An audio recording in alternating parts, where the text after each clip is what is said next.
पूजिते शङ्खचक्रगदाहस्ते महालक्ष्मी नमोस्तुते।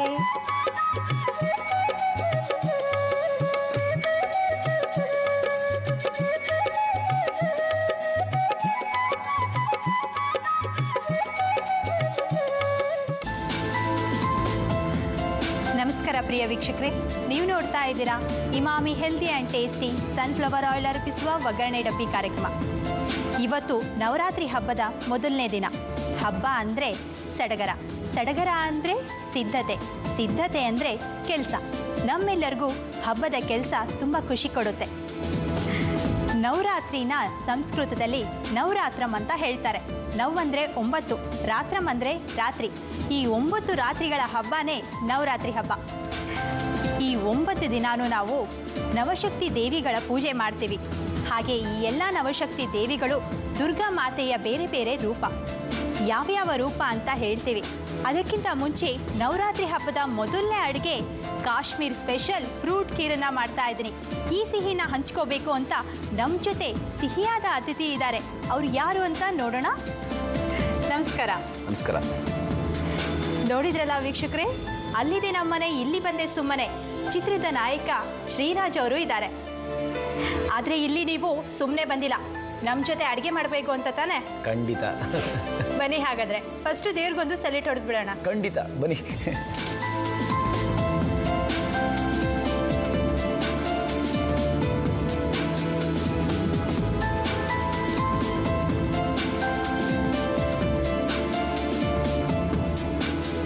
ಎಸ್, ನಾನು ರೆಡಿ.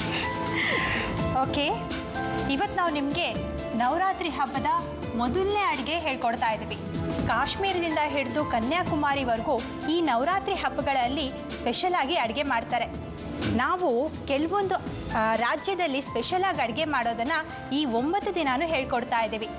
ಹಾಗೆ ಇವತ್ತು ಕಾಶ್ಮೀರ ಅಡುಗೆನ ಹೇಳ್ಕೊಡ್ತಾ ಇದ್ದೀವಿ ನಾವು ನಿಮಗೆ. ಕಾಶ್ಮೀರ ಅಡುಗೆನ? ಏನದು? ಸ್ಪೆಷಲ್ ಆಗಿ ಫ್ರೂಟ್ ಖೀರನ್ನ ಮಾಡೋದು. ಸ್ವೀಟು? ಎಸ್, ನನಗೆ ಸ್ವೀಟ್ ಅಂದ್ರೆ ತುಂಬಾ ಇಷ್ಟ. ಹೇಳ್ಕೊಡಿ ಬೇಗ. ಹಾಗೆ ನಾವಿವತ್ತು ಸಿಹಿ ಮಾಡ್ತಾ ಇದ್ದೀವಿ. ಸಿಹಿ ಅಡುಗೆ ಕಲಿಯೋಕೆ ನೀವು ರೆಡಿ ಆಗಿದ್ದೀರಲ್ವಾ? ಖಂಡಿತ ರೆಡಿ ಆಗಿದ್ದೀನಿ. ನನಗೆ ಸಿಹಿ ಅಡುಗೆ ಅಂದ್ರೆ ತುಂಬಾ ಇಷ್ಟ. ಅದ್ರ ಜೊತೆಗೆ ನಮ್ಮ ಅಮೆರಿಕದಲ್ಲಿ ಶೂಟಿಂಗ್ ನಡಿಬೇಕಾದ್ರೆ ನಡೆದಂಥ ಎಲ್ಲ ಸಿಹಿ ಕಹಿ ಘಟನೆಗಳನ್ನ ನಿಮ್ಮ ಜೊತೆ ಹಂಚ್ಕೊಳ್ಳೋದಕ್ಕೆ ಬಂದಿದ್ದೀನಿ. ಬನ್ನಿ ಈಗ ಶುರು ಮಾಡ್ತಾ ಅದೆಲ್ಲ ಹಂಚ್ಕೊಳ್ಳೋಣ ಅವ್ರ ಜೊತೆ. ಖಂಡಿತವಾಗ್ಲು ಬನ್ನಿ ವೀಕ್ಷಕರೇ, ಸಿಹಿ ನೆನಪುಗಳನ್ನ ಹಂಚ್ಕೊಳ್ಳೋಣ, ಅದರ ಜೊತೆಗೆ ಸಿಹಿ ಅಡುಗೆ ಮಾಡೋಣ. ಅಡುಗೆ ಮಾಡಬೇಕು ಅಂದರೆ ಮೊದಲೇನು ಮಾಡಬೇಕು? ಈ ಅಡುಗೆಗೆ ಏನೇನು ಪದಾರ್ಥ ಬೇಕು ಅಂತ ನೋಡಬೇಕು. ಆಪಲ್, ಬಾಳೆಹಣ್ಣು, ಏಲಕ್ಕಿ, ಹಾಲು, ತುಪ್ಪ, ಸಾಬುದಾನಿ, ದ್ರಾಕ್ಷಿ, ಗೋಡಂಬಿ, ಕೊಬ್ಬರಿ ತುರಿ, ಕೇಸರಿ ದಳ. ಕಾಶ್ಮೀರ್ ಸ್ಪೆಷಲ್ ಫ್ರೂಟ್ ಖೀರ್ಗೆ ಏನೇನು ಪದಾರ್ಥ ಬೇಕೋ ಎಲ್ಲ ರೆಡಿ ಮಾಡಿ ಇಟ್ಟಿದ್ದೀನಿ. ಈಗ ಅಡುಗೆ ಶುರು ಮಾಡ್ಬೇಕು ನೀವು. ಬನ್ನಿ. ನನಗೆ ಅಡುಗೆ ತಿಂದು ಅಭ್ಯಾಸ ಅಷ್ಟೇ, ಅಡುಗೆ ಮಾಡಿ ಅಭ್ಯಾಸ ಇಲ್ಲ. ನೀವು ಹೇಳ್ಕೊಟ್ರೆ ಅಷ್ಟೇ ಮಾಡ್ತೀನಿ. ಮೊದಲಿಗೆ ಪ್ಯಾನ್ ಇಡಬಾರ್ದು, ಅಲ್ಲಿ ಪಾತ್ರೆ ಇದೆ ತಗೊಳ್ಳಿ. ಸಾರಿ. ಈ ಪಾತ್ರೆನಾ? ಹಾ, ರೈಟ್. ಓಕೆ, ಗ್ಯಾಸ್ ಆನ್ ಮಾಡಿ.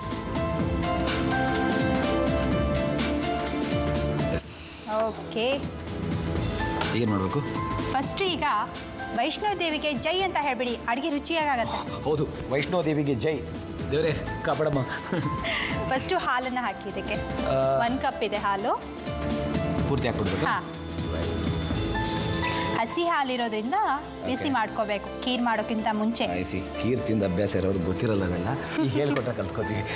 ಹಾಗೆ ನಿಮ್ಗೆ ಇನ್ನೊಂದು ವಿಷಯ ಗೊತ್ತಾ? ಏನಂದ್ರೆ ಕಾಶ್ಮೀರದಲ್ಲಿ ಅಲ್ಲಿ ನವರಾತ್ರಿ ಹಬ್ಬನ ಹೇಗೆ ಆಚರಿಸ್ತಾರೆ ಗೊತ್ತಾ ನಿಮ್ಗೆ? ನನಗೆ ಗೊತ್ತಿಲ್ಲ, ಹೇಳಿದ್ರೆ ತಿಳ್ಕೊತೀನಿ. ಹೇಗಂದ್ರೆ ಅಲ್ಲಿ ಕಾಶ್ಮೀರ್ ಪಂಡಿತರು ಅಂತ ಇರ್ತಾರೆ. ಅದರಲ್ಲಿ ಕೆಲವರು 9 ದಿನಾನು ಉಪವಾಸ ಮಾಡ್ತಾರೆ. ಕೆಲವ್ರು ಏನ್ ಮಾಡ್ತಾರೆ, ಹಾಲು ಮತ್ತೆ ನೀರನ್ನ ಸೇವಿಸ್ತಾರೆ. ಇನ್ ಕೆಲವರು ಲಘು ಆಹಾರನ ಸೇವಿಸ್ತಾರೆ. ಇದರಲ್ಲಿ ಸ್ಪೆಷಲ್ ಆಗಿ ಫ್ರೂಟ್ ಖೀರನ್ನ ಮಾಡ್ತಾರೆ. ಓಹೋ, ಇದು ಲಘು ಆಹಾರಕ್ಕೆ ಬರುತ್ತೆ. ಹಾ, ವೆರಿ ನೈಸ್. ಹಾಗೆ ಇನ್ನೂ ಒಂದು ವಿಷಯ, ಅಲ್ಲಿ ಖೀರ್ ಭವಾನಿ ಅನ್ನೋ ಒಂದು ಟೆಂಪಲ್ ಇದೆ. ಅಲ್ಲಿ ಈ ಸ್ಪೆಷಲ್ ಖೀರನ್ನ ತಗೊಂಡು ಹೋಗ್ಬಿಟ್ಟು ನೈವೇದ್ಯ ಮಾಡಿ ಪ್ರಾರ್ಥನೆ ಮಾಡಿ ಇದನ್ನ ಪ್ರಸಾದ ಅಂತ ಅವರು ಸ್ವೀಕರಿಸ್ತಾರೆ. ಹೌದಾ? ವೈಷ್ಣವಿ ದೇವಿ ದೇವಸ್ಥಾನದ ಗುಹೆಗಳಿದೆಯಲ್ಲ, ಅಲ್ಲಿಗೂ ಸಾಕಷ್ಟು ಸಂಖ್ಯೆಯಲ್ಲಿ ಜನ ಹೋಗ್ತಾರೆ ಅಂತ ಕೇಳ್ತಾರೆ. ಜನ ಸ್ಪೆಷಲ್ ಆಗಿ ಈ ನವರಾತ್ರಿ ಹಬ್ಬದಲ್ಲಂತೂ ತುಂಬಾ ಜನ ಹೋಗ್ತಾರೆ. ಕೆಲವ್ರಿಗೆ ಹಬ್ಬ ಅಂದ ತಕ್ಷಣ ಸಿಹಿ ಅಡಿಗೆ ಮಾಡೋದು, ಪೂಜೆ ಮಾಡೋದು, ಊಟ ಮಾಡೋದು ಮುಗ್ದೋಯ್ತು ಹಬ್ಬ ಅಂತ ತಿಳ್ಕೊಂಡ್ಬಿಡ್ತಾರೆ. ಅದ್ರ ಎಷ್ಟೊಂದು ವಿಷಯಗಳಿರುತ್ತಲ್ಲ. ನಿಜವಾಗ್ಲೂ ನಮ್ಮ ಸೌತ್ ಇಂಡಿಯಾಲು ಸಾಕಷ್ಟು ಹಬ್ಬಗಳಿಗೆ ನಮಗೆ ಯಾಕೆ ಆಚರಿಸ್ತೀವಿ ಅಂತಲೂ ಗೊತ್ತಿರಲ್ಲ. ನೀವೇ ನಿಮ್ಮಂಥವ್ರು ಇಂಥ ಪ್ರೋಗ್ರಾಮ್ ಮಾಡೋದ್ರಿಂದ ಜನಗಳಿಗೆ ಎಲ್ಲ ಅದರ ಆ ಹಬ್ಬದ ವಿಶೇಷ ಏನು ಅಂತ ಗೊತ್ತಾಗುತ್ತೆ. ನಿಜವಾಗ್ಲೂ ಇದು ಒಂದು ಒಳ್ಳೆ ವಿಷಯ ಅಂತ ನನ್ನ ಅಭಿಪ್ರಾಯ. ಅದಕ್ಕೆ ಹಾಲು ಹುಕ್ತಾ ಇದೆ, ಏನು ಮಾಡೋದೀಗ? ಇನ್ನೊಂಚೂರು ಕುದಿಬೇಕು ಹಾಲು. ಓಕೆ, ಕೈ ಸುಡುತ್ತೆ. ಓಕೆ, ನಾವಂತೂ ಹೊಸ ಹೊಸ ಅಡುಗೆನ ಎಲ್ಲ ಹೇಳ್ಕೊಡ್ತಾ ಇದ್ದೀವಿ, ತಿಳ್ಕೊಳ್ತಾ ಇದ್ದೀರಾ. ಈಗ ನಮಗೂ ಕಾತರ ಜಾಸ್ತಿ ಆಗ್ತಾ ಇದೆ. ನೀವು ಹೇಳಿದ್ರಿ ಶೂಟಿಂಗ್ ಟೈಮ್ನಲ್ಲಿ ಸಿಹಿ ಕಹಿ ನೆನಪುಗಳನ್ನು ಹಂಚ್ಕೊಳ್ತೀವಿ ಅಂತ. ಮಾತು ಮುಂದುವರ್ಸೋಕ್ಕಿಂತ ಮುಂಚೆ ಪ್ಯಾನ ಬಿಸಿಗಿಟ್ಬಿಡಿ. ಸರಿ ಇಲ್ಲಿ ಇಡ್ಲಾ? ಹಾಂ, ಗ್ಯಾಸ್ ಆನ್ ಮಾಡಬೇಕು. ಅಲ್ಲಿದೆ ನಮ್ಮನೆ, ಇಲ್ಲಿ ಬಂದೆ ಸುಮ್ಮನೆ. ಈ ಚಿತ್ರದ ಅನುಭವಗಳನ್ನು ಹೇಳಿ. ಹೇಳೋದಕ್ಕೆ ನಾನು ರೆಡಿಯಾಗಿದ್ದೀನಿ. ನಾವು ಒಂದು ಒಳ್ಳೆಯ ಚಿತ್ರ, ಸತ್ಯಕಥೆ ಆಧಾರಿತ ಚಿತ್ರ, ಅಮೆರಿಕದಲ್ಲಿ ಸುಮಾರು 45ರಿಂದ 50 ದಿನಗಳಷ್ಟು ಕಂಟಿನ್ಯೂಸ್ ಆಗಿ ಶೂಟಿಂಗ್ ಮಾಡಿದ್ದೀವಿ. ಪ್ರಮುಖ ನಗರಗಳು ಅಂದರೆ ಶಿಕಾಗೋ ಡೌನ್ ಟೌನು, ಡೆನ್ವರು, ಆಮೇಲೆ ಸೆಂಟ್ ಲೂಯಿಸು, ಮತ್ತು ನಮ್ಮ ಬ್ರೇಕನ್ ರಿಡ್ಜ್ ಅಂತ ಪರ್ವತ ಶ್ರೇಣಿಗಳಿದೆ. ಅದು ಸೆಕೆಂಡ್ ಹೈಯೆಸ್ಟ್ ಪೀಕ್. ನಮ್ಮ ಮೌಂಟ್ ಎವರೆಸ್ಟ್ ಬಿಟ್ಟರೆ ಅದೇ ಸೆಕೆಂಡ್ ಹೈಯೆಸ್ಟ್ ಪೀಕು. ಅಲ್ಲೆಲ್ಲ ತುಂಬ ಒಳ್ಳೊಳ್ಳೆ ಲೊಕೇಶನ್ಗಳಲ್ಲಿ ಶೂಟಿಂಗ್ ಮಾಡಿದ್ದೀವಿ. ನಮ್ಮ ಸಾಕಷ್ಟು ಸಿನಿಮಾ ಶೂಟಿಂಗ್ನ ಅಲ್ಲೇ ಮಾಡಿದ್ದೀವಿ. ಅಲ್ಲಿ ಒಂದಷ್ಟು ಘಟನೆಗಳು ನಡೆದಿದೆ, ಅದನ್ನು ಹೇಳಲೇಬೇಕು ನಿಮಗೆ. ಸಿಹಿ ಘಟನೆಗಳಂತೂ ಜಾಸ್ತಿ ಇದೆ, ಕಹಿದು 1-2 ಅಷ್ಟೇ. ಸಿಹಿ ಅಂತಂದರೆ ಲೈಕ್ ಎಂಟೈರ್ ಸಿನಿಮಾ ಶೂಟಿಂಗ್ ಒಳ್ಳೆ ಪಿಕ್ನಿಕ್ ಥರ ಇತ್ತು. ಎಲ್ಲರೂ ನಮ್ಮ ಪ್ರೊಡ್ಯೂಸರ್ಸು ಅಮೇರಿಕದವರೇ ಆಗಿದ್ದರಿಂದ, ಅಂದರೆ NRIs ಆಗಿದ್ದರಿಂದ ಎಲ್ಲ ರೀತಿಯಾದ ಅರೇಂಜ್ಮೆಂಟ್ಸು ಅಲ್ಲಿ ಮಾಡಿದರು. ನಮ್ಮ ಜೊತೆಗೆ ನಮ್ಮ ಜಗ್ಗೇಶ್, ಕೋಮಲ್ ಅವರೆಲ್ಲರೂ ಬಂದಿದ್ದರು. ಒಂದು ಒಳ್ಳೆ ಎಲ್ಲರೂ ಆಟ ಆಡಿಕೊಂಡು, ಕುಣ್ಕೊಂಡು, ನಕ್ಕೊಂಡು ತುಂಬ ಚೆನ್ನಾಗಿ ಎಂಜಾಯ್ ಮಾಡಿಕೊಂಡು ಶೂಟಿಂಗ್ ಮಾಡಿದ್ವಿ. ನಾವು ಶಿಕಾಗೋ ಡೌನ್ ಟೌನಲ್ಲಿ ಶೂಟಿಂಗ್ ಮಾಡ್ತಿದ್ವಿ. ಅಲ್ಲಿ ಒಂದು ಗಂಡೋರ ಹೆಂಡತಿ ಅಕ್ಕ ಅಂತ ಒಂದು ಸಾಂಗು, ಮಾಸ್ ಸಾಂಗು. ಅದರಲ್ಲಿ ನಾನು, ಜಗ್ಗೇಶ್ ಸರು, ಕೋಮಲ್ ಸರು ಎಲ್ಲರೂ ಜೊತೆಯಲ್ಲಿ ಸೇರಿ ಕುಣಿದು ಕುಪ್ಪಳಿಸುವಂಥ ಒಂದು ಸಾಂಗು. ಆ ಸಾಂಗ್ ಶೂಟಿಂಗ್ ಮಾಡಬೇಕಾದ್ರೆ ಅಲ್ಲಿ ಶಿಕಾಗೋ ಡೌನ್ ಟೌನಲ್ಲಿ ಊಟಕ್ಕೆ ಒಂದು 3 ಗಂಟೆ ಆಗೋಯಿತು ಮಧ್ಯಾಹ್ನ. ಇನ್ನೂ ಊಟ ಆಗಿರಲಿಲ್ಲ. ನಮ್ಮ ಪ್ರೊಡ್ಯೂಸರು ಇದು ಏನದು ಪಿಜ್ಜಾಸು, ಬರ್ಗರ್ಸ್ ತರಿಸ್ತೀನಿ ಅಂತ ಹೇಳಿದ್ರು. ಜಗ್ಗೇಶ್ ಅವರು ನಮ್ಗೆ ತಿಂದು ಸಾಕಾಗಿದೆಯಪ್ಪ, ನನಗೆ ಇಂಡಿಯನ್ ಫುಡ್ ಬೇಕು, ಏನು ಯಾವಾಗ ನೋಡಿದ್ರು ಈ ಪಿಜ್ಜಾ ಬರ್ಗರ್ ತಿಂತಿದ್ದು ನನಗೆ ಬಾಯಿ ಕೆಟ್ಟೋಗ್ಬಿಟ್ಟಿದೆ, ರಾಗಿ ಮುದ್ದೆ ಎಲ್ಲ ಬೇಕು ಅಂದರು. ನಮ್ಮ ಪ್ರೊಡ್ಯೂಸರ್ ನೆಟ್ವರ್ಕ್ ಹೇಗೆ ಅಂತಂದರೆ, ಅಲ್ಲಿ ಶಿಕಾಗೋಲ್ಲಿ ನಾವು ಬಸ್ಸಲ್ಲಿ ಓಪನ್ ಟಾಪ್ ಬಸ್ಸಲ್ಲಿ ಶೂಟ್ ಮಾಡಿ ಬರೋಕ್ಕೆ ಒಂದು 1/2 ಅವರ್ ಟೈಮ್ ಇತ್ತು, 1/2 ಅವರ್ 45 ಮಿನಿಟ್ಸ್. ಮುಗಿಸ್ಕೊಂಡು ಬರೋಷ್ಟೊತ್ತಿಗೆ ಡೌನ್ ಟೌನ್ ಫುಟ್ಪಾತಲ್ಲಿ ಕಾಳು ಸಾರು, ರಾಗಿ ಮುದ್ದೆ ರೆಡಿ ಇತ್ತು. ಆ ಜಗ್ಗೇಶು, ಕೋಮಲ್ ಸರು ನಾವೆಲ್ಲರೂ ಒಟ್ಟಿಗೆ ಫುಟ್ಪಾತಲ್ಲಿ ಸಾಲ ಕೂತ್ಕೊಂಡು ಮುದ್ದೆ, ಕಾಳು ಸಾರು ಊಟ ಮಾಡಿದ್ವಿ. It was amazing, wonderful experience. ಆ ಅಮೇರಿಕದಂಥ ಸಿಟಿಯಲ್ಲಿ ಶಿಕಾಗೋ ಡೌನ್ ಟೌನ್ ಇಷ್ಟು one of the beautiful down towns in America. ಅಂಥ ಒಂದು ಸಿಟಿಯಲ್ಲಿ ನಾವೆಲ್ಲ ಸಾಲ ಕೂತ್ಕೊಂಡು ಮುದ್ದೆ, ಕಾಳು ಸಾರು ತಿಂದಿದ್ದು ನಿಜವಾಗ್ಲೂ ನಮಗೆ ಅದು ನಿಜವಾಗ್ಲೂ ಒಳ್ಳೆ ಎಕ್ಸ್ಪೀರಿಯನ್ಸು. ಲೈಫ್ ಟೈಮಲ್ಲಿ ಮರೆಯೋ ಆಗಿಲ್ಲ, ಖಂಡಿತ ಮರೆಯೋಕ್ಕಾಗೋದಿಲ್ಲ ಆ ಥರದ ಎಕ್ಸ್ಪೀರಿಯನ್ಸ್. ಜೊತೆಗೆ ಕೋಮಲ್ ಸರು, ಜಗ್ಗೇಶ್ ಅವರಿದ್ದರು. ಅವರಿರೋ ಕಡೆ ನಗೆ ನಡೀತಾನೆ ಇರುತ್ತೆ, ಏನೋ ಒಂದು ಜೋಕ್ ಕಟ್ ಮಾಡ್ತಾನೆ ಇರ್ತಾರೆ. It was really like picnic. ನೋಡಿ, ಮಾತಲ್ಲಿ ಹಾಲು ಉಕ್ಕೋಯ್ತು, ಈಗೇನು ಮಾಡ್ಬೇಕು ಹೇಳಿ? ಇಲ್ಲ ಹಾಲು ಉಕ್ಕಿಲ್ಲ, ಉಕ್ತಾ ಇದೆ. ಸ್ವಲ್ಪ ಸಣ್ಣ ಮಾಡಿ, ಇಲ್ಲಾಂದ್ರೆ ಗ್ಯಾಸ್ ಆಫ್ ಮಾಡಿಬಿಡಿ. ಆಫ್ ಮಾಡಿಬಿಡ್ಲ? ಪ್ಯಾನ್ ಕೂಡ ಕಾದಿದೆ. ಫಸ್ಟ್ ಪ್ಯಾನ್ಗೆ ತುಪ್ಪ ಹಾಕಬೇಕು, 1 ಸ್ಪೂನ್ ಅಷ್ಟು. Okay, 1 spoon. ಈ ಸ್ಪೂನಾ 2 ಸ್ಪೂನ್ ಇದೆ ಇಲ್ಲಿ. ಸ್ವೀಟ್ ಅಡುಗೆಗೆ ಯಾವಾಗಲೂ ತುಪ್ಪ ಸ್ವಲ್ಪ ಜಾಸ್ತಿ ಬೇಕು. ಓಕೆ, ಚಿಕ್ಕದು ಬೇಡ, ದೊಡ್ಡದೇ ಇರಲಿ. Table spoon. ಓಕೆ, ಈಗ ಫಸ್ಟ್ ಟೈಮ್ ಮಾಡ್ತಾ ಇದ್ದೀರಲ್ವಾ ನೀವು ಅಡುಗೆನ? ಹೌದು, ಹಾಕ್ಬಿಡ್ಲಾ? ಹಾಕಿ. ಓಕೆ, ನೀವು ಹೇಳ್ದಾಗ ಮಾಡ್ತಾ ಇರ್ತೀನಿ. ಏನಾದರೂ ಹೆಚ್ಚು ಕಡಿಮೆ ಆದರೆ ನಿಮ್ಮ ಮೇಲೇ. ಚೆನ್ನಾಗಿ ಹೇಳ್ಕೊಡ್ತೀನಪ್ಪ. ನನಗಂತೂ ಎಷ್ಟು ಜನರಿಗೆ ಅಡುಗೆ ಹೇಳ್ಕೊಡ್ತೀನಿ ಗೊತ್ತಾ ನಾನು? ನೀವು ಚೆನ್ನಾಗಿ ಹೇಳ್ಕೊಟ್ರೆ ಚೆನ್ನಾಗಿ ಬರುತ್ತೆ. ಈಗ ತಿಂದಾದ್ಮೇಲೆ ಗೊತ್ತಾಗುತ್ತಲ್ಲ, ನೋಡೋಣ. ಫಸ್ಟ್ ಈಗ ತುಪ್ಪ ಕಾದಿರೋದ್ರಿಂದ ದ್ರಾಕ್ಷಿ, ಗೋಡಂಬಿ, ಬಾದಾಮಿನ ಹಾಕ್ಬಿಟ್ಟು ಫ್ರೈ ಮಾಡಿ ಒಂದು ಬಟ್ಲದಲ್ಲಿ ತೆಗಿಬೇಕು. ತುಪ್ಪಕ್ಕೆ ಹಾಕ್ಬಿಡ? ಓಕೆ, ಇಲ್ಲ, ತುಪ್ಪನ ಅದಕ್ಕೆ ಹಾಕಬೇಕು. ತುಪ್ಪನೇ ಅದಕ್ಕೆ? ಇದಕ್ಕೆ ಹಾಕೋದಾ? ಹಾಕಿ. ಇದಕ್ಕೆ ಮಾಡಿದೆ. ಹಾಕ್ಬಿಡ್ಲಾ? ಫುಲ್ ಎಲ್ಲ ಹಾಕಿ. ರೈಟ್. ಈಗ ಹೇಳಿ, ನಿಮ್ಮನೆಯಲ್ಲಿ ನವರಾತ್ರಿ ಹಬ್ಬನ ಹೇಗೆ ಆಚರಿಸ್ತಾರೆ? ನವರಾತ್ರಿ ಹಬ್ಬ ಅಂದರೆ ನಾರ್ತ್ ಇಂಡಿಯನ್ಸ್ ಹಬ್ಬ ಅಂತ ಅನ್ಕೊಂಡ್ಬಿಡ್ತೀವಿ. ನೋಡಿ, ದ್ರಾಕ್ಷಿ, ಗೋಡಂಬಿ, ಬಾದಾಮ್ ಎಲ್ಲ ಕ್ಲೀನಾಗಿ ಫ್ರೈ ಆಗಿದೆ. ಇದನ್ನ ಒಂದು ಬಟ್ಲಿಗೆ ತೆಗೆದ್ಬಿಡಿ. ಈಗ ತುಪ್ಪ ಸಮೇತ ಅಲ್ಲ, ಬರೀ ದ್ರಾಕ್ಷಿ, ಗೋಡಂಬಿ ಅಷ್ಟೇ ಹಾಕಬೇಕು.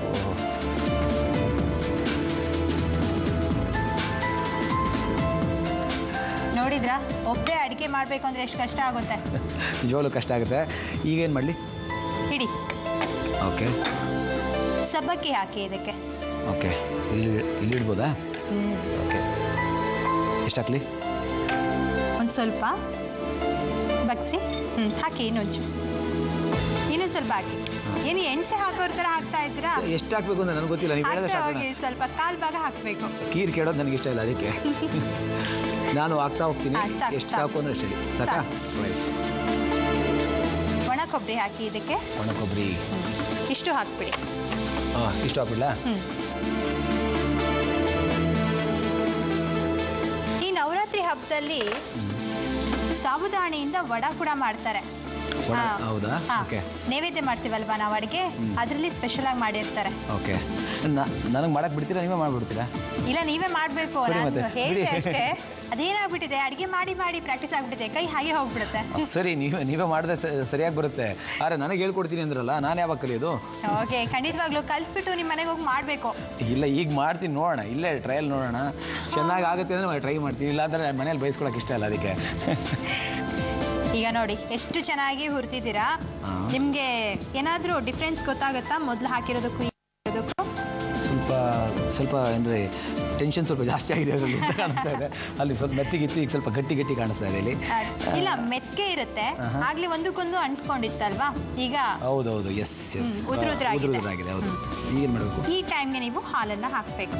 ಹಾಲು ಹಾಕ್ಬೇಕು. ಹೀಗೆ ತಾನೇ ಇಟ್ಕೊಳ್ಳೋದು? ಕರೆಕ್ಟ್. ಗಟ್ಟಿಯಾಗಿ ಇಟ್ಕೊಳ್ಳಿ.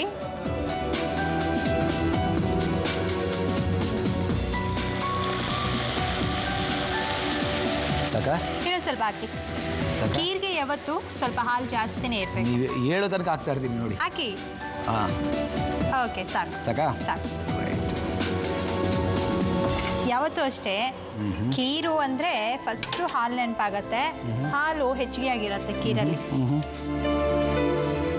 ನೆಕ್ಸ್ಟ್ ಏನು ಅಂದ್ರೆ ಸಕ್ಕರೆ ಹಾಕ್ಬೇಕು. ಓಕೆ, ತಗೊಳ್ಳಿ. ಎಷ್ಟು ಹಾಕ್ಲಿ? ಸ್ಪೂನ್ ತಗೊಳ್ಳಿ. ಸ್ಪೂನ್ ಇಲ್ಲಿದೆ ನೋಡಿ, ಇದೆ ನೋಡಿ. ಸೌಟ್ ಇದು. ಓಕೆ, ಪರವಾಗಿಲ್ಲ. ಎಷ್ಟು ಬೇಕು? ಏನಂದ್ರೆ ಇದರಿಂದ ಒಂದು 5 ಸ್ಪೂನ್ ಅಷ್ಟು ಹಾಕ್ಬೇಕು. ಸೌಟ್ ಅಷ್ಟು? ಈಗ 1 ಸೌಟ್ ಅಷ್ಟು ಹಾಕಿ. ಓಕೆ. ನೋಡಿ ವೀಕ್ಷಕರೇ, ಅಡುಗೆ ಮನೆಯಲ್ಲಿ ಸಡನ್ ಆಗಿ ಕೆಲವೊಂದು ಸಾಮಗ್ರಿಗಳು ಸಿಗ್ಲಿಲ್ಲ ಅಂದ್ರೆ ನಿಮ್ಮ ಕೈಲಿ ಏನಿರುತ್ತೋ ಅದನ್ನೇ ನೀಟಾಗಿ ಗಮನ ಇಟ್ಟು ಅಳತೆ ಮಾಡಿ ಹಾಕಬೇಕು. ಈಗ ಇವ್ರು ಹಾಕ್ತಾ ಇದ್ದಾರೆ, ನೋಡ್ಕೊಳ್ಳಿ. ಹಾಕಿ. ಈಗ ಅಳತೆ ಸರಿಯಾಗಿದೆಯಾ ಅಂತ ಗೊತ್ತಿಲ್ಲ. 5 ಸ್ಪೂನ್ ಅಂದ್ರೆ ಇದು ಒಂದು ದೊಡ್ಡ ಸೌಟು ಆಗುತ್ತೆ. ಹಾಕ್ಲಾ ಧೈರ್ಯವಾಗಿ? ಹಾಕಿ. ರೈಟ್. ಹಾಕ್ಬಿಡ್ಲಾ? ಹಾಕಿ. ಒಂಚೂರು ಹಾಕಿ, ಇನ್ನೊಂಚೂರು. ಸಾಕು. ನೋಡಿ, ಪೂರ್ತಿ ಹಾಕಿ ಅಂದ್ರೆ ಈಗ ಅರ್ಧ ಸಾಕು ಅಂತ ಇದ್ರೆ ಸಾಕಾ? ಸಾಕು, ಯಾಕಂದ್ರೆ ಹಾಲು ಗಟ್ಟಿಯಾಗಿದೆ ಅಲ್ವಾ, ಕುದ್ದು. ಅದನ್ನು ಕೂಡ ಓಕೆ, ನೀವು ಹೇಳಿದೆಲ್ಲ ಗಮನಿಸಬೇಕು. ಮಾಡ್ತಾ ಇದೀನಿ, ನೋಡೋಣ ಹೇಗೆ ಬರುತ್ತೆ ಅಂತ. ತುಂಬಾ ಇಂಟ್ರೆಸ್ಟ್ ಕೊಟ್ಟು ಮಾಡ್ತಾ ಇದ್ದಾರೆ ಅಡುಗೆನ. ಅಲ್ಲ, ನೀವು ಮಾಡಿಸ್ತಾ ಇದ್ದೀರಲ್ಲ, ನಾನು ಫಸ್ಟ್ ಟೈಮ್ ಮಾಡ್ತಾ ಇದ್ದೀನಿ. ನೀವು ಹೇಳಿದಾಗೆಲ್ಲ ಕೇಳಿ ಮಾಡ್ತಾ ಇದ್ದೀನಿ, ಹೇಗೆ ಬರುತ್ತೋ ನೋಡೋಣ ಅನ್ನೋ ಕುತೂಹಲ, ಅದಕ್ಕೆ ನನ್ನ ಕೈಯಲ್ಲೇ ಆಗಲಿ ಅಂತ ಅಷ್ಟೇ. ಸಕ್ಕರೆ ಎಲ್ಲ ಕರಗಬೇಕು. ಸ್ವಲ್ಪ 1 ಕುದಿ ಅಂತ ಹೇಳ್ತಾರಲ್ಲ, ಗೊತ್ತಾ 1 ಕುದಿ ಅಂದ್ರೆ? ಗೊತ್ತಿಲ್ಲ. ಈಗ ಹಾಲು ಕುತ್ತೆ ನೋಡಿ, ಹೌದು, ಆ ತರ ಕುದಿಯತ್ತೆ. ಅಷ್ಟು ಕುದ್ಬಿಟ್ರೆ ಸಾಕು. ರೈಟ್. ಹಾಗಾದ್ರೆ ಇನ್ನು ಸ್ವಲ್ಪ ಫ್ಲೇಮ್ ಜಾಸ್ತಿ ಮಾಡಲಾ? ನೋಡಿ ಹೇಗೆ ಗಟ್ಟಿಯಾಗಿದೆ ಅಲ್ವಾ. ಈಗ ಆಡಿಸ್ಬೇಕು ಅದನ್ನ. ನೆಕ್ಸ್ಟು ಕೇಸರಿ ಇಟ್ಟಿದೆ ನೋಡಿ ಒಂದು ಬಟ್ಲದಲ್ಲಿ, ಅದನ್ನ ತಗೊಳ್ಳಿ. ಇಟ್ಕೊಳ್ಳಿ. ಈ ಕೇಸರಿ ದಳಕ್ಕೆ ಸ್ವಲ್ಪ ಹಾಲು ಹಾಕಬೇಕು. ಓಕೆ, ಒಂಚೂರು ಹಾಕಿ. ತಣ್ಣಗಿದೆ ಸದ್ಯ. ಓಕೆ. ಈಗ 1 ಸ್ಪೂನ್. ಓಕೆ.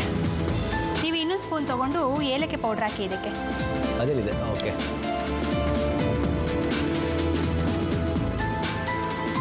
1/4 ಸ್ಪೂನ್ ಅಷ್ಟು ಹಾಕಿ. ಕಾಶ್ಮೀರ್ ಕೇಸರಿ ಇದು ಎಲ್ಲಿ ಹೋದ್ರು ಎಲ್ಲರಿಗೂ ಗೊತ್ತು, ತುಂಬಾ ಫೇಮಸ್ ಇದು. ಹೌದು, ನಾನು ಕೇಳಿದ್ದೀನಿ. ಗರ್ಭಿಣಿಗೆ ಇದನ್ನ ತಿನ್ನಿಸ್ತಾರೆ ಮಕ್ಕಳು ತುಂಬಾ ಬೆಳ್ಳಗುಟ್ಲಿ ಕೆಂಪು ಗುಟ್ಲಿ ಅಂತ. ಅದನ್ನ ಕೇಳಿದ್ದೀನಿ. ಏನು ವಿಷಯ ತಿಳ್ಕೊಂಡ್ಬಿಟ್ಟಿದ್ದೀರಾ? ಇದನ್ನೀಗ ಏನ್ ಮಾಡ್ಲಿ? ಹಾಕ್ಲಾ? ಹಾಕಿ. ಇಷ್ಟು ಹಾಕಿ. ತಿಂದ್ರೆ ನಾವು ಕೆಂಪಗೆ ಹಾಕ್ತೀವ? ಹೌದು. ಓಕೆ, ಇಷ್ಟು ಹಾಕ್ಬಿಡಿ. ಹಾಕ್ಬಿಡ್ಲಾ? ರೈಟ್. ಹಾಗಂತ ಜಾಸ್ತಿ ತಿಂದ್ರೆ ಇದೇನೋ ಆಗ್ಬಿಡತ್ತೆ ಅಷ್ಟೇ. ಇಲ್ಲ, ಯೋಚನೆ ಮಾಡಬೇಡಿ, ನಾನು ಜಾಸ್ತಿ ತಿನ್ನಲ್ಲ. ಸೌಟ್ ತಗೊಳ್ಳಿ. ಸೌಟ್. ಓಕೆ. ಚೆನ್ನಾಗಿ ಕೈ ಆಡಿಸಿ ಇದ್ರಲ್ಲ. ಓಕೆ. ಈಗ ಗ್ಯಾಸ್ ಆಫ್ ಮಾಡಿದ್ದೀನಿ. ಓಕೆ. ದ್ರಾಕ್ಷಿ ನಾನು ಹಾಕ್ತೀನಿ. ಬಾಬಾ ಕ್ರೆಡಿಟ್ ನನಗೆ ಬರಲಿ ಅಂತ. ಚೆನ್ನಾಗಿಲ್ಲ ಅಂದ್ರೆ ನಿಮ್ಮ ಮೇಲೆ ಹಾಕ್ತೀನಿ. ಹಾಂ, ಟೇಕ್ ದಿಸ್. ಈಗ ನೆಕ್ಸ್ಟ್ ಅಲ್ಲಿ ಬಾಳೆಹಣ್ಣು ಕಟ್ ಮಾಡಿಟ್ಟಿದೆ, ಹಾಗೆ ಆ್ಯಪಲ್ ಕೂಡ ಇದು ಫಸ್ಟ್ ಹಾಕ್ಲಾ? ಹಾಕಿ. ಬಗಸ್ಲಾ ಫುಲ್ಲು? ಹಾಂ. ಓಕೆ. ಯಾವಾಗಲೂ ಫ್ರೂಟ್ಸನ್ನ ಹಾಕುವಾಗ ಗ್ಯಾಸ್ ಆಫ್ ಮಾಡಿಬಿಟ್ಟಿರಬೇಕು. ಹೌದಾ? ಓಕೆ, ಆಫ್ ಮಾಡಿದ್ದೀವಲ್ಲ? ಹಾಂ, ರೈಟ್. ಈಗ ಇದು ಹಾಕಿ. ಹಾಕ್ಬಿಡ್ಲಾ ಫುಲ್? ಅರ್ಧ ಅಷ್ಟು ಹಾಕಿ. ಅರ್ಧ? ಓಕೆ. ಸಾಕು. ಸಾಕಾ? ಉಳಿಸ್ಲಾ? ಸಾಕು. ಓಕೆ, ಕೊಡಿ ಕೊಡಿ ಕೊಡಿ ಕೊಡಿ. ಓಕೆ, ಕ್ಲೈಮ್ಯಾಕ್ಸಲ್ಲೂ ನಾನೇ ಕ್ರೆಡಿಟ್ ತಗೋತೀನಿ. ಈಗ ನೆಕ್ಸ್ಟು ಚಿಕ್ಕ ಬಟ್ಲಿದೆ, ಅದನ್ನು ತಗೊಳ್ಳಿ. ಅದಕ್ಕೆ ಸ್ವಲ್ಪ ಸರ್ವ್ ಮಾಡಿ. ಸರ್ವ್ ಮಾಡಿ. ಏಕೆ ಅದು ಕೂಡ ನೀವೇ ಮಾಡಿ. ನಾಳೆ ಚೆನ್ನಾಗಿ ಬರಲಿಲ್ಲ ಅಂದರೆ ನೋಡಿ ನೀವು ಮಾಡಿದ್ರಿ ಸಣ್ಣ, ಅದಕ್ಕೆ ಚೆನ್ನಾಗಿ ಬಂದಿಲ್ಲ ಅಂದ್ಬಿಟ್ರೆ ಇಲ್ಲ, ಈಗಲೂ ಅಷ್ಟೇ. ಚೆನ್ನಾಗಿ ಬರಲಿಲ್ಲ ಅಂದರೆ ನಿಮ್ಮ ಮೇಲೆ, ಚೆನ್ನಾಗಿ ಬಂದಿದೆ ಅಂದರೆ ನನ್ನ ಮೇಲೆ. ರೆಡಿ. ಓಕೆ, ಸಾಕಾ? ಇವತ್ತಿನ ಮೊದಲನೇ ಅಡುಗೆನೇ ದೇವ್ರ ಪ್ರಸಾದ. ಈಗ ಇದನ್ನ ನೀವು ಟೇಸ್ಟ್ ಮಾಡಿದ್ರೆ ಟೇಸ್ಟ್ ಹೇಗಾಗಿದೆ ಅಂತ ಹೇಳಬೇಕು. ಟೇಸ್ಟ್ ಮಾಡಿದ್ರೆ ಟೇಸ್ಟ್ ಹೇಗಿದೆ ಅಂತ ಹೇಳ್ಬೇಕಾ? ಹೌದು. ಅದಕ್ಕೆ ಸಾಧ್ಯ? ನೋಡಿ, ಹೆಣ್ಮಕ್ಳು ಶಾರ್ಪ್ ಇರ್ತಾರೆ ಅನ್ನೋದಕ್ಕೆ ಇದೇ ಸಾಕ್ಷಿ. ಯಾಕಂದ್ರೆ ಕೆಲವರೆಲ್ಲ ಖಾರದ ಅಡಿಗೆ ಆಗಲಿ ಸಿಹಿ ಅಡಿಗೆ ಆಗಲಿ ನೋಡ್ತಿದ್ದಾಗೆ ಹೇಳ್ಬಿಡ್ತಾರೆ ಇದು ಸ್ವೀಟ್ ಜಾಸ್ತಿ ಆಗಿದೆ, ಇಲ್ಲ ತುಂಬಾ ಚೆನ್ನಾಗಿದೆ ಅಂತ ಹೇಳಿ. ನೋಡಿದ ತಕ್ಷಣ ಹೇಳ್ತಾರೆ. ಹೌದು. ನೀವು ಹೇಳಿ ಹಾಗಾದ್ರೆ ಹೇಗಿದೆ ಇದು ಅಂತ. ಇದಂತೂ ನಾನು ಯಾಕೆ ಹೇಳೋದು, ಕಾಯ್ತಾ ಇದ್ದಾರೆ, ಅವರೇ ಟೇಸ್ಟ್ ಮಾಡಿ ಹೇಳ್ತಾರೆ ಹೇಗಾಗಿದೆ ಅಂತ. ಸುಮ್ಮನೆ ರೈಲ್ ಹತ್ತಿಸ್ಬೇಡಿ, ಅವ್ರು ಟೇಸ್ಟ್ ಮಾಡೋದಿಲ್ಲ, ನೀವು ಹೇಳಿ ಇದು ಹೇಗೆ ಬಂದಿದೆ, ಅದು ನೋಡ್ತಾನೆ ಕಣ್ಣಲ್ಲೇ ಹೇಳ್ತೀನಿ ಅಂತ ಹೇಳಿದ್ರೆ ಹೇಗೆ ಅಂತ ಹೇಳಿ ನೀವು. ಇಲ್ಲ, ತುಂಬಾ ಚೆನ್ನಾಗಿ ಬಂದಿದೆ. ಹೇಗೆ ಅಂದ್ರೆ ಗಟ್ಟಿಯಾಗಿದೆ ಅಲ್ವಾ, ಹಾಲು ಕುದ್ದು ಕುದ್ದು ಗಟ್ಟಿಯಾಗಿದೆ. ಏಲಕ್ಕಿ ಪೌಡರ್ ಕರೆಕ್ಟಾಗಿ ಹಾಕಿದ್ದೀವಿ, ಸ್ವೀಟ್ ಕರೆಕ್ಟಾಗಿ ಹಾಕಿದ್ದೀವಿ. ಸಿಹಿ ಕರೆಕ್ಟ್ ಆಗಿರುತ್ತೆ ಅದರಲ್ಲಿ. ಹೌದು. ರೈಟ್, ನೋಡೋಣ, ಟೇಸ್ಟ್ ಮಾಡ್ತೀನಿ. ಟೇಸ್ಟ್ ಮಾಡ್ಬೋದಾ ಈಗ ನಾನು? ಫಸ್ಟ್ ನೀವು ದೇವ್ರ ಹೆಸರು ಹೇಳಿ ಅಡಿಗೆ ಸ್ಟಾರ್ಟ್ ಮಾಡಿದ್ರಿ, ಅಡಿಗೆ ಆದ್ಮೇಲೆ ದೇವ್ರ ಮರ್ತ್ ಬಿಡೋದಾ? ಇಲ್ಲ ಇಲ್ಲ, ದೇವ್ರಿಗೆ ಕೊಡಿ, ಅವ್ರು ಹೇಗೂ ತಿನ್ನಲ್ಲ, ಆಮೇಲೆ ನಾವೇ ತಿನ್ನೋದು. ಅಲ್ಲಿ ಇಡೀ ಫಸ್ಟು ನೋಡೋಣ. ಈಗ ಓಕೆ, ಕೈ ಮುಗಿರಿ, ಒಳ್ಳೆ ರಿಸಲ್ಟ್ ಬರಲಿ ಅಂತ. ಮೊದಲನೇ ಅಡಿಗೆ ಚೆನ್ನಾಗಿರ್ಲಿ ಅಮ್ಮ ತಾಯಿ. ಖಂಡಿತವಾಗ್ಲೂ ಆಶೀರ್ವಾದ ಇದೆ. ಯಾಕಂದ್ರೆ ಅಡಿಗೆ ಕೂಡ ಸೂಪರ್ ಆಗಿ ಬಂದಿದೆ, ನಿಮ್ ಚಿತ್ರ ಕೂಡ ಸೂಪರ್ ಆಗಿ ಬಂದಿದೆ. ಆಡಿಯನ್ಸ್ ಎಲ್ಲ ಹೇಳ್ತಾ ಇದ್ದಾರೆ. ಆಡಿಯನ್ಸ್ ಹೇಳ್ತಾ ಇದ್ದಾರೆ, ಪತ್ರಿಕೆಯವರು ಅಷ್ಟೇ ನೀಟಾಗಿ ರಿವ್ಯೂಸ್ ಬರೆದಿದ್ದಾರೆ. We are hoping for the best. ಇವರೆಲ್ಲ ಸಪೋರ್ಟ್ ಮಾಡಿದ್ರೆ ಖಂಡಿತ ನಾವು ಗೆಲ್ತೀವಿ ಅನ್ನೋ ನಂಬಿಕೆ ವಿಶ್ವಾಸ ಎರಡೂ ಇದೆ. ಕಾಶ್ಮೀರ್ ಫ್ರೂಟ್ ಖೀರ್ ಮಾಡುವ ವಿಧಾನ. ಪಾತ್ರೆಯಲ್ಲಿ ಹಾಲನ್ನು ಹಾಕಿ ಕುದಿಸಿಕೊಳ್ಳಿ. ಈಗ ಪ್ಯಾನ್ನಲ್ಲಿ ಸ್ವಲ್ಪ ತುಪ್ಪ, ದ್ರಾಕ್ಷಿ, ಗೋಡಂಬಿಯನ್ನು ಹಾಕಿ ಚೆನ್ನಾಗಿ ಫ್ರೈ ಮಾಡಿರಿ. ಈಗ ಪ್ಯಾನ್ನಲ್ಲಿ ಸಾಬುದಾನಿ, ಒಣ ಕೊಬ್ಬರಿ ತುರಿ, ಕುದಿಸಿದ ಹಾಲು, ಸಕ್ಕರೆ, ಏಲಕ್ಕಿ ಪುಡಿ, ಹಾಲಿನಲ್ಲಿ ಕಲಸಿದ ಕೇಸರಿ ದಳ, ಫ್ರೈ ಮಾಡಿದ ದ್ರಾಕ್ಷಿ, ಗೋಡಂಬಿ, ಬಾಳೆಹಣ್ಣು, ಆ್ಯಪಲ್ ಅನ್ನು ಹಾಕಿ ಚೆನ್ನಾಗಿ ಮಿಕ್ಸ್ ಮಾಡಿ. ಈಗ ಸರ್ವಿಂಗ್ ಬೌಲ್ನಲ್ಲಿ ಹಾಕಿ ಕಾಶ್ಮೀರ್ ಫ್ರೂಟ್ ಖೀರನ್ನು ಸವಿಯಲು ಕೊಡಿ.